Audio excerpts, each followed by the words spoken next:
Right, so if we look at these two questions now, okay, so again we want to factorize it. Factorize. So we want to look for a common factor.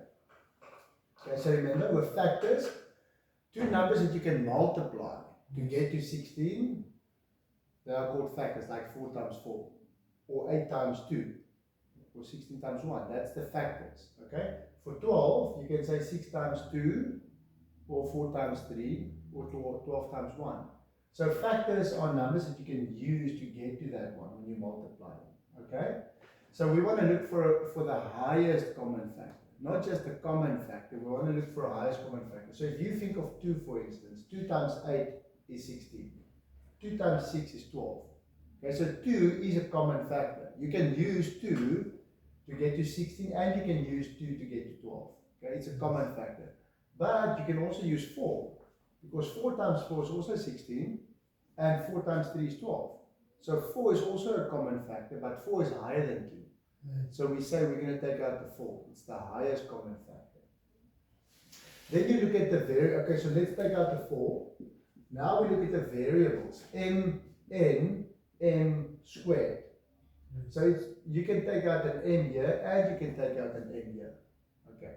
It's a common factor. It's in both of them. This one has an M, this one has an M to the power 2. So you can take M out and put it in the front. Okay. Now we're done, because we can't take out N, because this one has an N, but this one doesn't. So you can't take out the N also. So you can only take out 4M. Then you can say 4M times 4N gives you 16Mn. 4 times 4 is 16, M times N is Mn. So you know, when I multiply it, I'm going to get this. So what do I need to multiply 4M with to get 12M to the power 2? 3M.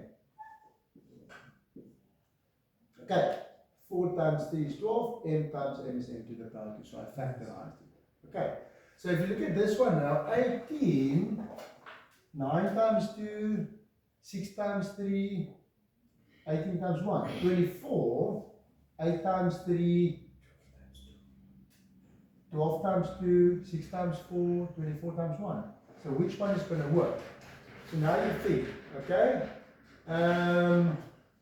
6. 6 times 3 gives you 18, and 6 times 4 gives you 24. So I can use 6 to get to 18, and I can use 6 to get to 24. Okay, it's the highest one. Okay, I can't use it because I can say 12 times 2, but this one you can't use 12 to get to 18. So 12 is not going to work. 9 is not going to work because 9 times 2 is 18, but I can't use 9 to get to 24. So the highest common one that I can use is 6. And then x to the power 2 and x. When there's a variable that looks the same, what do we say? We look for the lowest exponent. So x to the power 2, x to the power 1. So we only take out the x to the power 1. Y? Y to the power 3. So y to the power 1 is the lowest exponent. So we take out the x or the 1. Okay? So always when there's a variable that's the same in both, you look for the one that has the lowest exponent, and then you take that one out. Okay, now 6 times 3 is 18. X times x is x to the power 2, and the y times, no, there's nothing there, so it's just, you just take the y there also. And then 6 times 4, 6 times 4 gives you 24, and there's already an x, so you don't need an x here, there's already an x there, x times 1, you can say there's a 1, then y times y to the power 2, and then you factorize it. Okay, or you can take this one, you can say this divide by this, gives you this one divide by this one, gives you that one.